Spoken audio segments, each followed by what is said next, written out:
Welcome to the Compassionate Leader Circle podcast, where we explore what it truly means to lead with love. In a world that's moving faster than ever, this is your space to slow down, reconnect with your purpose, and hear about the kind of leadership that transforms lives and how it can do the same for yours too. Your hosts are me, Daryl Brown, Sarah Feely, and CLC founder Laurel Donnellan. If you're ready to grow, question, and to lead with courage and compassion, you're in the right place. David Cumberbatch, you are so welcome to the Compassionate Leader Circle podcast. We met many years ago, but I've heard so much about you, and I'm so impressed with your background.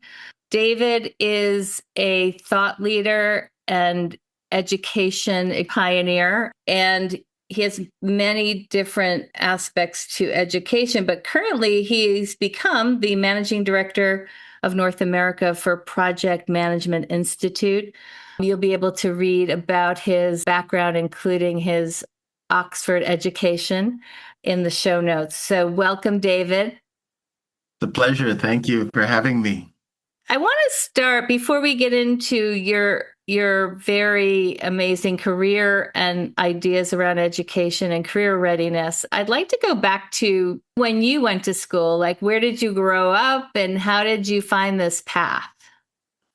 Yeah, it's an interesting path. I grew up in Trinidad originally, Trinidad and Tobago in the Caribbean, right off the coast of Venezuela, in a small island with a lot of big dreams. All right, so there's young David growing up in Trinidad, a family of a lot of folks who are dedicated to the social impact. So my father was a pastor, my mom worked in the government sector, and my grandfather was a huge influence on my young days, was a high school principal at the age of 21, the youngest ever high school principal in Trinidad, which he keeps reminding us of, and then went on to lead the largest orphanage in Trinidad in his latter years as well. So as we visited his home, he would talk all the stories about raising orphans and placing them, and a lot of them would still visit his home even in his retirement, and talk about how much he influenced and shaped their lives. So it was a very interesting upbringing, and it's an island where you're surrounded by family and community,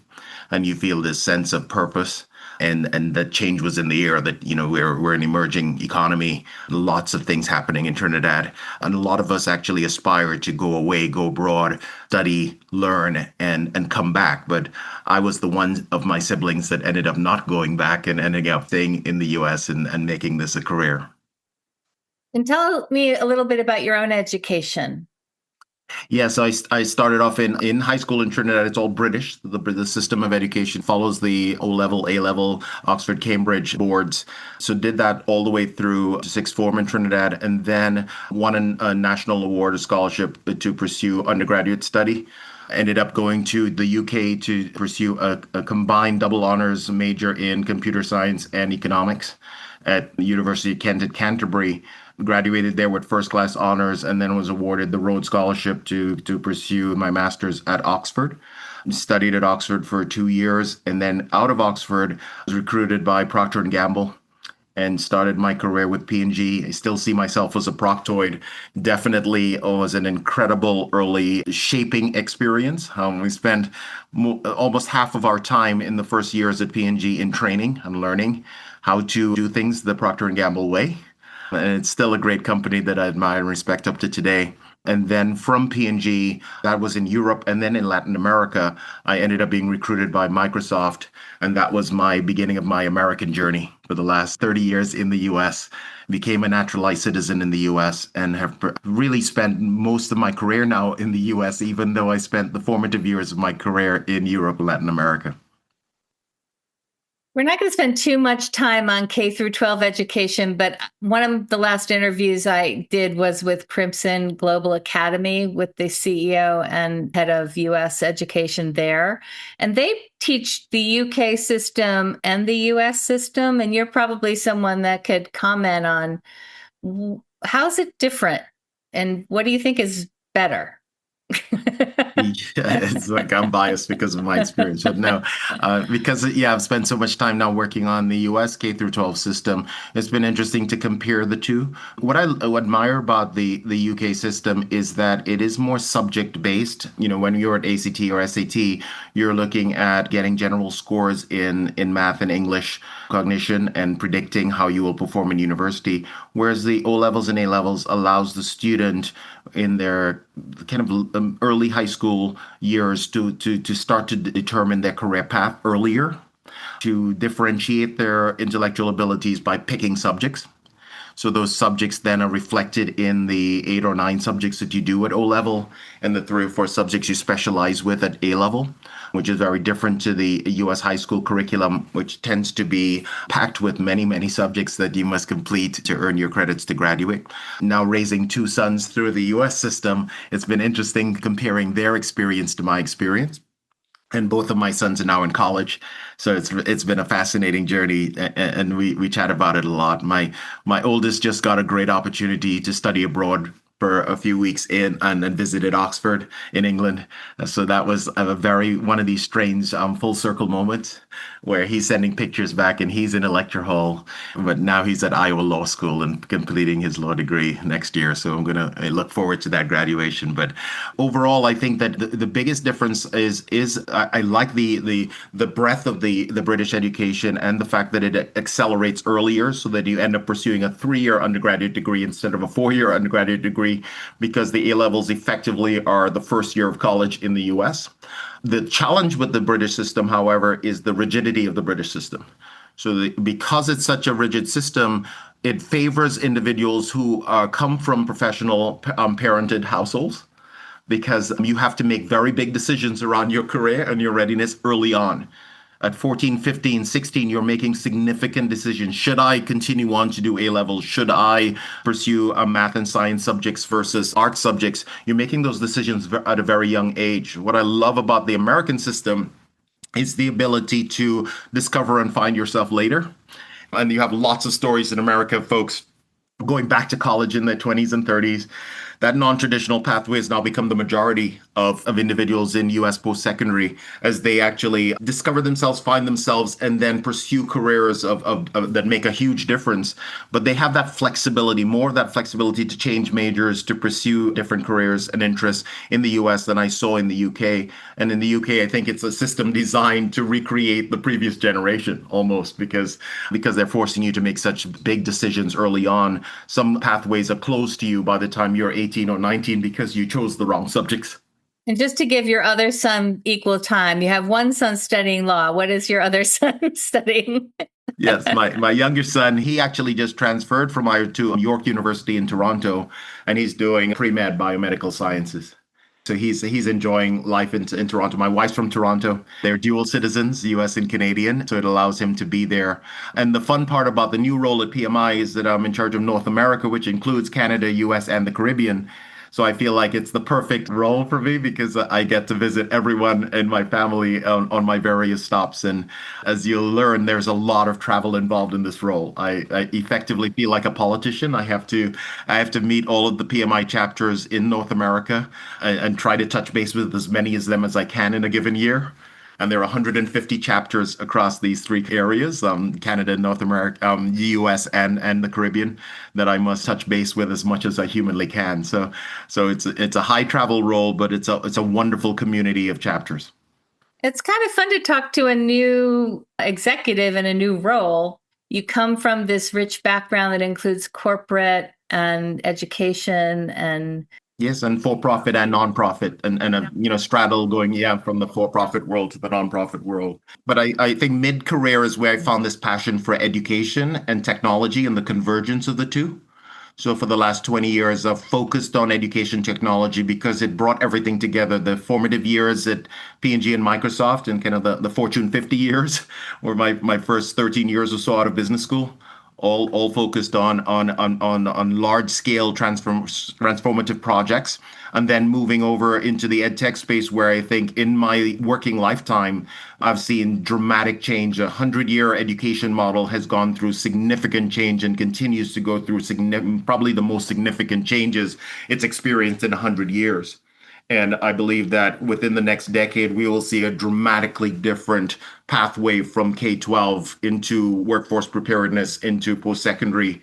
As we now talk about lifetime learning, the fact that an individual now needs to reinvent themselves more frequently, more often, the fact that education can be more personalized is absolutely amazing. And that AI really accelerates the final shift here, because it allows an individual to really understand and identify these data analytics driven pathways into the world of work.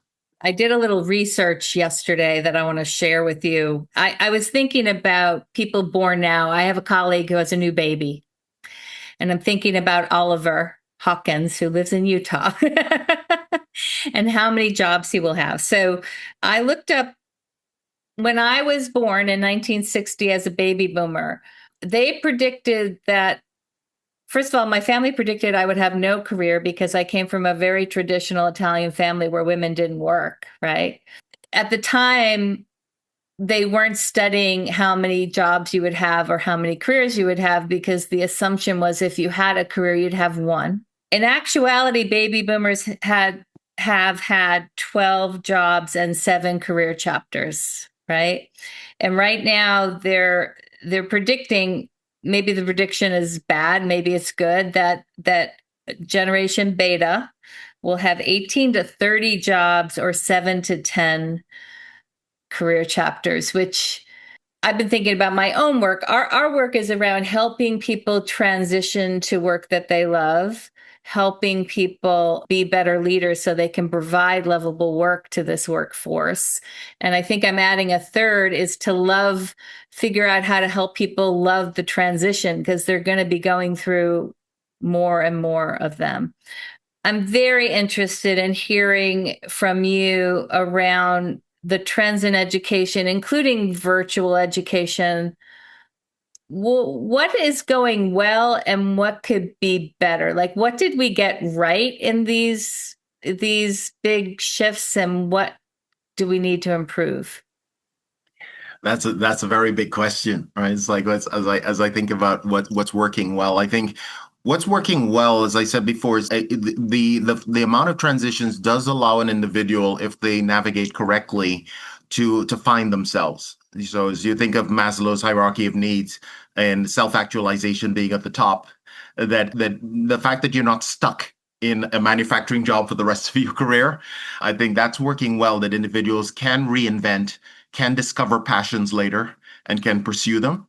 And that's working well. What attracted me to PMI is the fact that working in a company that's focused on professional certification and stackable certification allows the individual to, over time, come back and learn more. So add more badges to their sash, which makes them more employable and more attractive to employers. So that ability to add and to grow is critical over a longer period of time than just doing one degree at the beginning of your career and hoping that would be sufficient to get you through the next 40 years of work.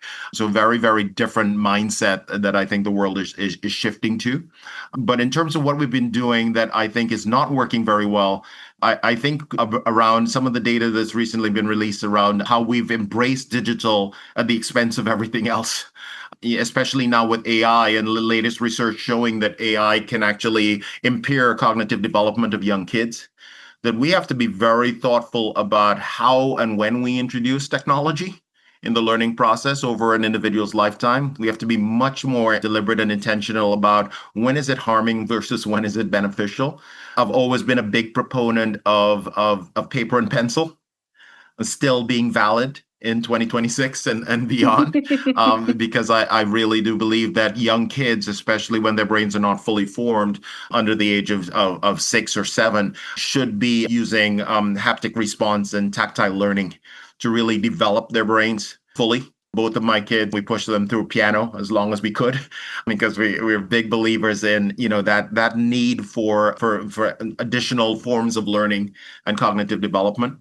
And then later on in their lives, I can see the introduction of technology in a hybrid way, and then gradually using technology in a pervasive way as they get through college. It makes a lot more sense. So I think that we've we've kind of almost like the pendulum has swung too far into the world of technology everywhere, and all technology is good. And now we're learning some hard lessons about social media and other things that should correct that and that imbalance.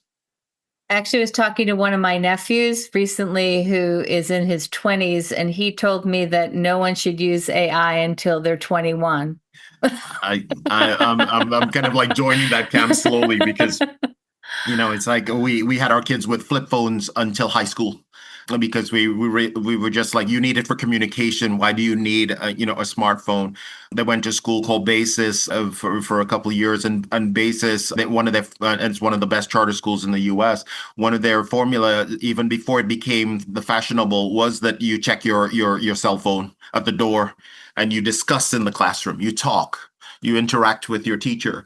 And now all of a sudden, folks, 10 years later, folks are talking about, oh yes, we need to ban devices from the classroom. So I really do think that we've gone through the formative years of how to use technology to influence learning. And now we're starting to implement some of the corrections for that rapid and aggressive integration of it into the classroom. And I'm hoping that we finally get the balance right at some point over the coming months and years. But AI I see as highly beneficial. The trick, of course, is how and when to use it correctly. We're all still trying to figure that out. I had an interview with two corporate people yesterday about that yesterday. It feels like everyone's throwing AI at all their problems and they're creating new problems. So I think we have to proceed with caution and hope, right? Like, I think a year ago I was afraid of AI, and today I feel like it has as many perils as it has promises. It's sort of a balance. I'm more balanced in my approach. Correct. And I see it as like the funny thing about folks like us who've been at this for 30 years plus, you and have seen the evolution of technology. I said, like, I saw the computer revolution when I was in school, and it became a skill that was mandatory. You had to be computer literate. And then the internet, in the 90s and early 2000s, again, another wave of capabilities and technologies that you had to become literate and fluent in. And now I see this new generalized technology of AI as something that you must become literate in and embrace, because it's going to be around. It's going to be pervasive. It's something that it will become just like every other technology. It invades every aspect of our lives. So we have to get used to it. We have to harness it, but we also have to, as you said, have that balanced view. Looking at what are the benefits, how do I use this correctly, and in some cases, like parents stepping up and actually saying what is the right and appropriate time, and how many hours a day is the right amount of technology usage that's ideal for my child or my student at this phase in their lives. I think that's also going to translate to workplaces and helping workers spend a little less time on screens, as we are on a screen right now. AI transformation is actually now fueling a lot of these large projects. There are PMOs in organizations or project management offices that are now dedicated to how do we successfully implement AI internally or externally in our companies. And a lot of project managers are saying, like, yeah, they need to be highly proficient, highly knowledgeable, but they also have to understand the hybrid nature of work, that AI doesn't necessarily replace the whole job. It transforms the job from within. So this idea of studying and understanding a job from the inside out, and then actually understanding where can AI pose the most benefit. The PMI is doing it internally, that we're doing it to ourselves by actually doing an AI transformation model internally, but we're also doing it through our products because the project managers that we serve are all asking for it as a skill set. So we're offering more courses, and we're offering this new CPMAI credential that a lot of PMPs are pursuing to demonstrate that they have the skill set to help companies transform into this new world. Looking at kind of pivoting more back to what your current role is and your leadership role is, I am fascinated with the fact that you're working at a company that's been around for 20 years. Is that right?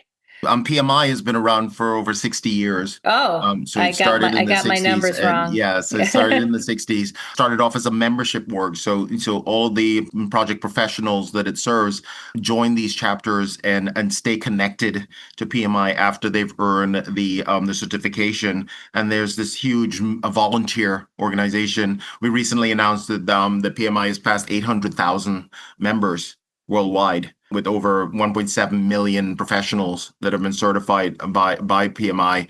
So there's this huge network of professionals that have the certifications, that are actively involved in managing projects everywhere. And that's a really exciting stat. And the dream now is, how fast can we get to 1 million? That, I think, is now looking closer and closer, probably in the next 2 or 3 years. So I imagine 60 years ago, people were meeting live and talking and teaching everything live. And fast forward to today, talk to me about what, I mean, for my listeners, they may not understand project management, and what actually happens today with your members. And tell me also about your corporate culture. Yeah, so what I've observed, and it's been 2 short months, but what I've observed is that they are slowly and gradually embracing hybridizing of the membership model, meaning that some of the meetings are in person. I've been to a few in Chicagoland, and that's one of our largest chapters in the U.S., as well as a meeting in Regina, Saskatchewan, where we had a lot of the regions huddling there. So the in-person meeting is still important. It's great for sharing learnings and best practices and networking and mentorship, but they also have extended to offer a lot of sessions like this, where folks want to do virtual meetups and lessons can be shared by an expert, or bringing on some experienced chapter members, just sharing life lessons and learnings so that younger members can get up to speed. They also are offering a lot of training opportunities, because a lot of folks join because they want to become certified, or they want to pursue the next level up in the certification pathway. So they're embracing it and leveraging technologies like Zoom and Teams to conduct these online sessions. And I think that over time, as I look at my sons, their interest is pretty much all online. It'll be interesting to see what that percentage shifts to. I recently looked at our stats in terms of test taking, and we're still at 60% of folks preferring to take the tests at the centers in person, and which I was like surprised at. But I believe that we're going to hit an inflection point with generation beta or alpha in the coming years, where it flips immediately. It will go to probably 80% online test taking, because of their strong preference as digital natives to do everything on the computer. It's just a matter of time before we see that shift. And, our average test takers in their 30s. So we still haven't seen the shift yet, but I'm sure the shift that universities are already seeing with 18-year-olds will eventually hit our test taking preference. So these certifications, so I hear that there's like a community of people that are mentoring each other and teaching each other. There's the actual certifications that you organize virtually and live. Mm-hmm. Is there also a component about job search? For our members, we have a PMI job board that showcases project management opportunities and positions all over the world, dedicated for members, so that, if a job is posting that says, hey, we require a PMP or a CAPM, these are our certifications, that individuals get, first access to those. And I think it's a really great service that we offer. But more importantly, as the world shifts towards a gig economy, where fractional work is the norm, or a virtual economy where 20-something-year-olds are leaving college and immediately going to work from home, I think it's extremely important that they have a sense of connection and belonging. What I've experienced when I walked out of college and went into P&G and was working at a company where we all had to wear a blue or white shirt and our ties and our jackets, and we became enculturated in the P&G way. And I did that through observing and sitting next to folks. I think everyone drove the same cars even because you wanted to be seen as fitting in. That was the norm in my early career. Now these students are coming out of work work. I have a good friend whose daughter graduated a few years ago, and she's never set foot in the office. She works completely virtually, and she's actually moved from one city to another city because, her social life, she decided to make a move, and she's still doing the same job, but she's like on a screen every day. I think that the role of the chapters actually could become very, very informative. So I'm excited about that. It's seeing something that was seen as an extra nice to have could actually become critical because these students need to learn social skills and interpersonal skills. They need mentorship and guidance. And where are they going to learn it if they're working fractionally and virtually from home? What I've been speaking with some of the chapters that I've met with is that the chapters can actually become even more critical as that anchor point throughout their career. As you said, as they change jobs 13 times and they work fractionally, at least they know that in every city in the world, there's a PMI chapter. As you join as a member, you now feel like you're part of this huge club of folks that are convening. Every week there's an event somewhere. And you could come to the chapter website and you can, I think in the next couple of weeks, I live in the Quad Cities. So we're going to go to a Quad Cities baseball game with the PMI chapter in the Quad Cities. And I think it's so much fun that the managing director for North America is living in the city with the smallest chapter in North America. We have, I think, 79 or 80 members in the Quad Cities versus 15,000 in Chicago. But I'm going to enjoy that. I can put on my baseball hat and just pretend that I'm just an ordinary member when I go to that. But of course, if they listen to this podcast, they'll know that I'm not. I think people are looking for community, even if young people are reluctant. They need in person. They need it. Yes. And as we look at the skills gap right now, I also did some research on that before our call. I can nerd out with you. The skills gap right now is they're looking at soft skills, or they're rebranding that durable skills, right? Skills, yeah. That's the hot topic right now. Exactly. And PMI calls them power skills. Okay, I like that even better. We need new branding to encourage people, but critical thinking, listening, interpersonal skills. You can't get that all on Zoom. I feel like you need to be in person. AI, you already talked about. Yeah, I think the best way to look at it, AI is the literacy, just like everything else. It's like you have to be fluent in the language of AI. You have to develop your own personal toolkit, your own, how you leverage it, when you leverage it. And it just has to become another tool in your toolkit. The employer is going to expect that of you. And what also impressed me about PMI is that PMI has kind of lent into it. We now have our first AI certification. So the CPMAI is our fastest growing certification in the history of PMI for leveraging That's AI great. for project management. And then we launched our first AI platform. So it's a specialized platform called PMI Infinity, which allows a project manager to have an AI companion that they can put their project questions into, resource allocation questions, time management, cost management questions, and provides answers that are commensurate with PMI's framework and standards. So it creates a safe, dedicated AI engine that they can use on a daily basis. And I was amazed. A lot of companies that are 60, 70 years old are not doing as many innovative and really transformational things with AI. So the CEO has actually announced to the team that this is not a new revolution in the market that we're going to miss. We have to embrace it, jump on it, and run with it, because the profession is going to be dramatically impacted over the next few years by AI. There's a lot of folks that are posting on LinkedIn that, all you need is AI to actually manage a project.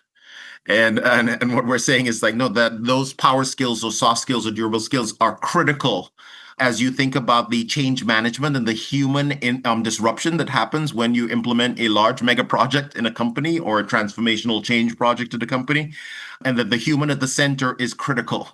So as we think through our flagship credential is the PMP is being refreshed this summer, and it's including AI for the first time in the curriculum of the PMP, as well as sustainability. So thinking of the environmental impact of your project. Some of that is regulated, but some of that is actually just makes good sense, good human sense to create a world for our children and our grandchildren. Makes your members more employable, which is important, right? The other things that are missing are hands-on experience and career readiness. So in terms of hands-on experiences, we talked about what I've noticed, especially with this younger generation coming out of college, is that it's extremely hard to get the first job. And, there's a lot of AI parsing going on in terms of reviewing resumes, and they're looking for specific skills and hands-on experience that a lot of these kids do not have. There's a lot of resentment now from kids coming out of college and saying, like, I thought this was going to prepare me for that first job, but I can't land that first job in the field that I just trained in. And then the job descriptions themselves are becoming more and more advanced, especially in computer science and engineering. We've heard that entry-level jobs are now starting to sound like jobs that require 5 or 6 years of experience. So one of the discussions we've had internally is that can volunteerism through the chapters be a way for individuals to learn those skills? And I think that there's a huge opportunity here in the nonprofit space as well in the volunteer space to actually say, well, at least I can start doing project management in for my local hospital. I can help them work on a project to rearrange the cafeteria.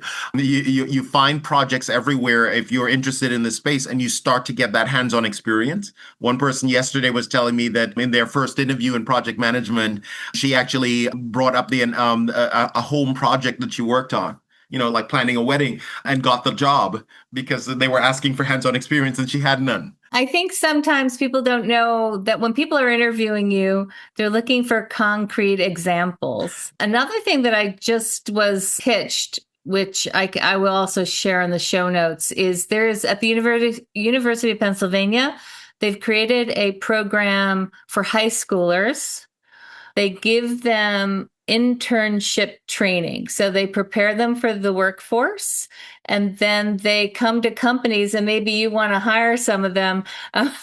They give you free access to high school interns that are trained, and it doesn't cost the company anything. It's funded. And I think it's brilliant because it totally makes sense. I fully agree with you. I know PMI has been pushing to expand our student clubs and student memberships. We have one certificate offered at the high school level called PM Ready, so Project Management Ready, with Certiport and then we have free foundational courses for anyone who expresses interest in starting to learn about project management in general. And I agree with you. I think that the earlier you can get that experience, that hands-on experience, the earlier you can embrace the fact that, hey, I'm going to need to show evidence that I know how to do this. As long as, if you translate it into teenage speak, it's like, you got to be able to get stuff done. And it's like, and if you could show you can get stuff done, you can get into this field. A lot of employers, what we saw at ACT and with ACT's research is that a lot of employers are willing to invest in your development journey. They're willing to put in some cases, up to $10,000 a year into an individual's training. But what they need to do is de-risk that investment by knowing that the individual comes in with certain skills on day one. And they just need evidence that this is somebody who is investment worthy. So, you have to show that you're willing to work hard and that you have basic math and literacy skills that they can actually cultivate and invest in. And that's the important kind of social contract with the young, talented individual that needs to be struck. Yeah. I also think that work is fun. And I think there's a lot of teenagers that don't understand that. And I'd like to help them understand that. And certainly making money is fun too. So I think. And working at something that you're passionate about or have inclinations to. At ACT, Judy will remember I did a lot of work on getting folks ready for the world of work by understanding their interests. Yeah. There's these interest inventory assessments. I did it with my sons. I think it's extremely important that you understand your leanings, not necessarily what career field to go into, but you should understand are you a people person or a things person? Are you an ideas person? Are you, introverted, extroverted? All of these things can inform you in terms of the types of fields and the types of professions you should pursue. And I think that that's so important for a young person to be self-aware. So, and those inventory assessments can give you that inclination. Yes, I really like working with my hands. I like building things. And I think it's never too late to have that conversation with yourself. We're actually talking to Mark. We're in the midst of making an AI tool where you can have those conversations with AI. So we're working with someone in England tomorrow morning on that. I'm so excited. I'm very excited too. I'll share that with you as it's developed. Tell me about a prerequisite to get a certification. Are there do you have to be a high school graduate, or how's that work? We talked about PM Ready, which is you don't have any prerequisites for that. High schoolers can pursue that. But our first professional certification is the CAPM. I call it our level 1 certification that precedes the PMP. And the CAPM is available for individuals with a high school diploma. I'm trying to recall the exact amount of work experience, but a high school diploma plus a certain amount of hours of project management work experience. You can pursue the CAPM. And then after that, we have the PMP. There are a few universities that offer the PMP alongside an MBA or an MSc in project management, because the PMP is seen as one of these gold standard certifications for the project management profession. So I'm very, very excited that, I'm going to be pushing into that, because I really do feel that the degree itself is not enough, that we have a great opportunity at PMI to embed certification pathways inside of degrees. So that individual doesn't graduate, try to find a job, realize, oh no, I need to go back to school. It would be better if they came out of school and they already had 4 or 5 certifications with the degree, and they are highly employable day one. And, they're in learning mode when they're in university. It's a perfect time to concurrently pursue evidence of skills. As you talked about, pursue internships, work every summer. I push my boys to work every summer. You need to earn credentials. The one that's in biomedical science, he's already certified in phlebotomy and some other procedures. He works at the hospital, and they're at home. And anytime they sponsor him to do a certificate, he pursues it. My older one, he did ROTC through the Army. He has all of these different skills and badges that he talks about. Combat engineer as well. So he loves blowing things up. He used to break all the things in our house as well. So that makes a lot lot of sense. It sounds like he likes to blow things up and put things back together. So that's put things great. back together. So wonderfully, when he graduates law school, he'll also be, I think, in line for the captain rank in the Army, and wants to go in to be a JAG officer. So that will be wonderful to watch. It's like, it comes all together. I think he's even more highly employable because he has these outside of the classroom experiences. Yeah. And he's worked every summer. This summer, he's working at the DOJ. Oh, wow. So let's pivot over to your role as a leader. So you're brand new. How big is your organization? How many people do you employ? Right now, we have about 30 people working on North America, but of course, we are managing 150 chapters of volunteers. So these volunteer organizations represent over 300,000 individuals across the U.S. that gather on these weekly and monthly bases. And we have to make sure that they have the right content, they have strategic alignment, that we're providing all the services they need to continue to run successful chapters and highly engaging chapters across the country. Is PMI a not-for-profit or a for-profit? PMI is a not-for-profit, okay. 501c6 not-for-profit, and operates out of Pennsylvania, but it's a fully virtual company. So we all work from various screens all over the world. And how do you, how is the culture developed in this virtual world? What I've seen, and it's like, I said, there's 2 short months, but they've been doing this now for over 4 years since COVID. What's been amazing is that they've fully embraced it as a part of the culture at PMI. They're doing things that I've never seen before, like having this honor point system to get awards. So I just got my first points this morning because our team, and as part of the excursion here in Portland, our team went out on an outing and took some great photographs, and we were awarded points. So I was so proud to to get my first honor points that lead towards an award. And what I like is, I remember back in my Microsoft days, you'd win an Employee of the Month, like an award, and you'd put it on your desk and everyone would see it on your desk. But now we don't have desks. So you have to create an award system that is now virtual, that can actually put a highlight around your team's profile on Microsoft so people can actually see you won an award. So everything is now trying to be replicated in an online environment. What I also admire is that there's a lot of emphasis on creating a safe and an engaging environment. There's a lot of celebration going on Pride Month this month. It's an extremely diverse company. Here in Portland, we have 270 employees this week. Gathering. There's a mandate that we need to gather at least once a year. You need to press the flesh and see other employees. So we try really hard to do these gatherings. And we have folks here now from 30 countries in Portland this week, which is pretty amazing. That's amazing. So what are you doing in person that you can't do virtually? The emphasis for the in-person, because everyone wants to do side meetings about business while we're here, and there's some time allocated for that, a lot of free time allocated for the work-related huddles. But the most of the programming is really around motivational experiences that we could do together, like taking those photographs on those excursions in teams and competing for awards yesterday. That was a lot of fun. We went to the Portland Zoo, which was fantastic. They're trying really very consciously to make sure you sit at tables with folks that you don't normally work with. If you build these, you kind of replace the water cooler conversation by having these, unplanned meetups and mashups, and then you actually realize, wait a minute, the person I was sitting on the bus next to yesterday was giving me some incredible insights in terms of what's happening in Europe and some of the challenges they're having with enterprise customers.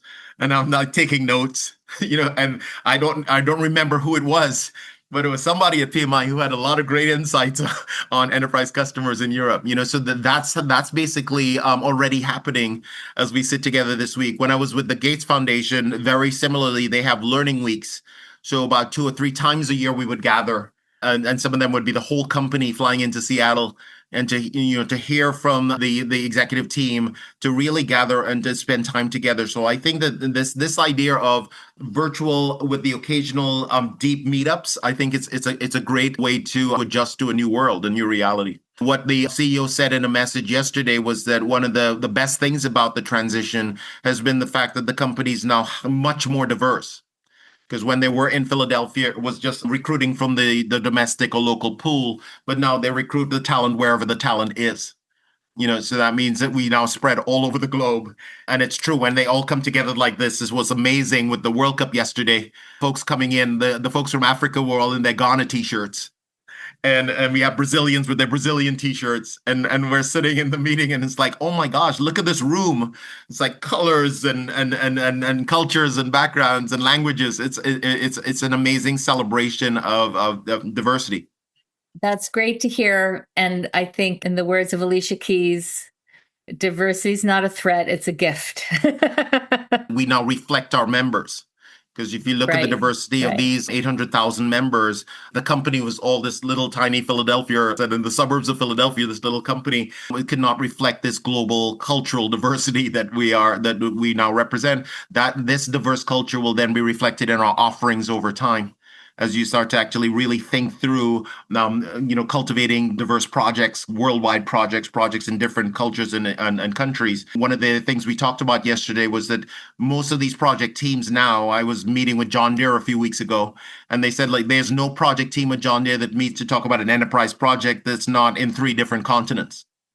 Right. So beautiful. That is just an aspect of the work. So much potential. I don't want to pass this by, because I work with a lot of different companies and talk to a lot of leaders. I think this model for hybrid is so smart. I think every leader should think about, if you have a virtual environment, think about activities when you're in person. Think about all the things you can't do virtually, and do those. Like, I think sometimes people tend to do the same things they could do on Zoom. So you can't watch a soccer game together, really, and drink beer and high five each other. So that's terrific. So as you sit here 2 months in, what are you most excited about for the future of PMI and yourself? I think one of the things that really does excite me is the fact that now you can work with a company that I think a lot of things are converging on. As we talked about, the world of post-secondary learning and education is moving towards this lifelong learning experience and evidence of skills experience, and that stackable credentials and professional certifications really is the buzzword throughout all of post-secondary. And sitting at a company like this, which is one of the top 2%, according to Burning Glass's data, certifications in the world, is the PMP, because it has proven evidence that it dramatically changes your earning potential, and it also dramatically improves your career acceleration. So these are the sought after credentials that can transform lives. I look forward to working in this space to really open up new pathways a lot of my life and my career has been spent with the Gates Foundation, with ACT, on looking for ways to create pathways for individuals who grew up like me, or either immigrants or, first generation college, and are trying to kind of figure out how do they navigate this world to get into a high paying job or into a good career, but they can't afford a degree. The recent articles on degrees that are now 100,000 per year really scared me because that rung on the ladder is becoming more out of reach for more and more individuals.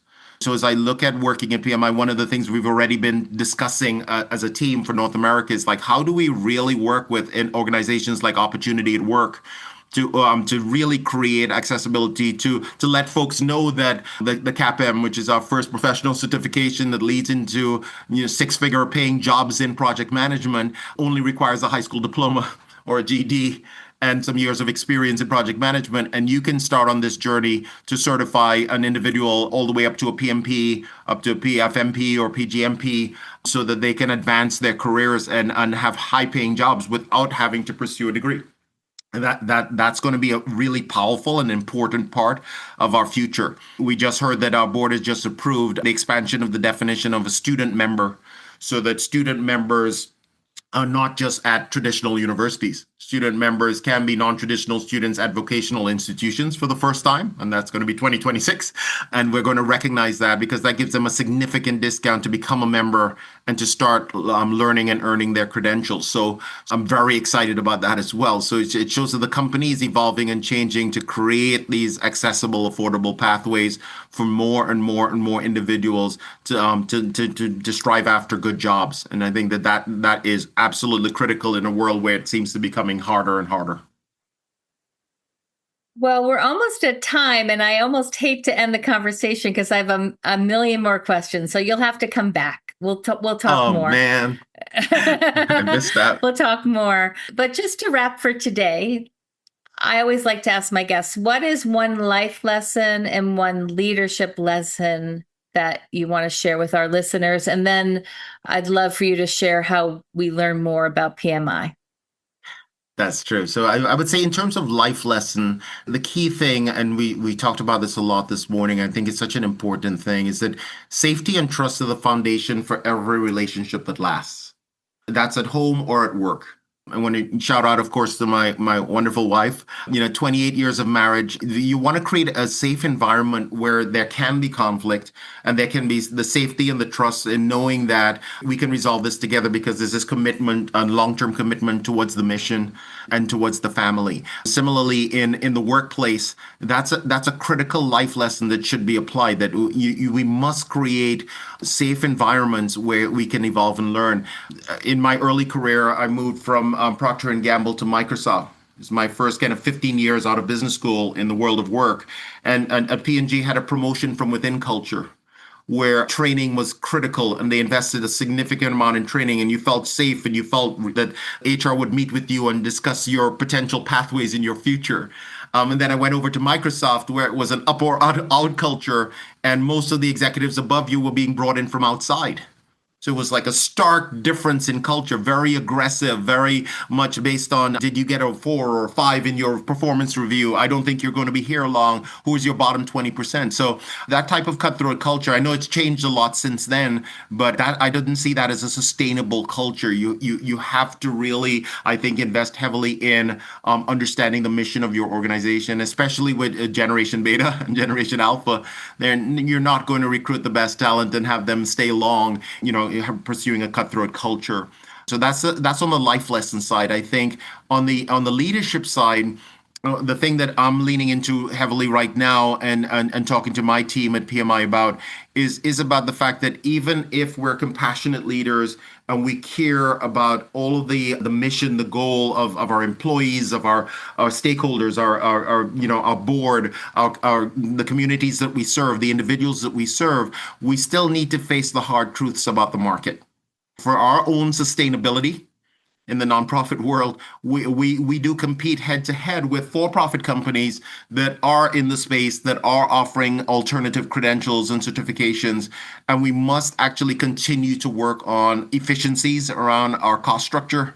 We must continue to work on the effectiveness of our marketing so that individuals know who we are and can access our certifications. We need to let individuals know that these certifications are high quality and they can give you a really good outcome versus some of the credentials out there. I think the last count, we said there are over 1.5 million certifications in the US and certificates in the US that are recognized by employers in the US, but only 5% of them are very high quality. So that's a very big concern. It seems like every month there's a new certificate that's popping up or a new badge on LinkedIn. And some of these badges are for just attending a seminar or attending a course, and they don't have the type of rigor of a PMP or of a CAPM. Students are going to need to be educated on that. Otherwise, a lot of folks are going to pursue pathways that are going to basically, they're going to end up feeling like, wait a minute, I just spent a lot of money. Even on some degrees, I spent a lot of money and I'm not seeing the ROI that I anticipated. So I think that it's critical that we embrace the words of Clay Christensen and think that disruption is not just for the for-profits. Disruption happens to all of us, and we need to stay vigilant. Yeah. We can be compassionate and competitive. There's no compassionate leadership if we don't exist, right? So I like that statement, that it's like that they don't compete against each other. Being competitive and being compassionate, they aren't a tension. They're actually the same thing, because in the end, if you can pursue both, it leads to stewardship and sustainability, even in the nonprofit sector. And excellence, because there are a lot of people spending money on things that aren't really going to help them get employed. Correct. And you do a disservice to that individual, even more so if you had left them alone, or if you actually convince them to pursue a certificate and spend their hard-earned money on a course that leads to a credential that is not recognized, or that will lead to an obsolete job. Yeah. So, David, how do we learn more about the Project Management Institute? Start with the website or our LinkedIn page, PMI.org. PMI is a great institute and a great pathway for many people to pursue careers. Just as you mentioned with the talent gap, our latest data shows that there are 25 million unfilled jobs in the project management profession, and that's growing rapidly. Even in the age of AI, this is seen as a true hard skill that will be valued for years to come. The number one major in post-secondary is the business major. But I think the combination of the business major and project management skills makes you a cut above, makes you stand out of the pack, so that employers know that you're not just someone who theoretically understands business, but you can get stuff done. Thank you, David. It was lovely talking to you. I learned a ton. I'm excited to continue the conversation. Thank you so much. Take care. Thanks for listening to the Compassionate Leaders Circle podcast. It means so much to have you here with us today. Every episode is an invitation to grow together, and we hope today's insights stay with you long after this conversation ends. Be sure to keep an eye out for our next episode. We've got more inspiring stories and practical lessons on the way. Learn more about our community of change makers at compassionateleaderscircle.com. Are you ready to start leading yourself and others with more clarity and heart?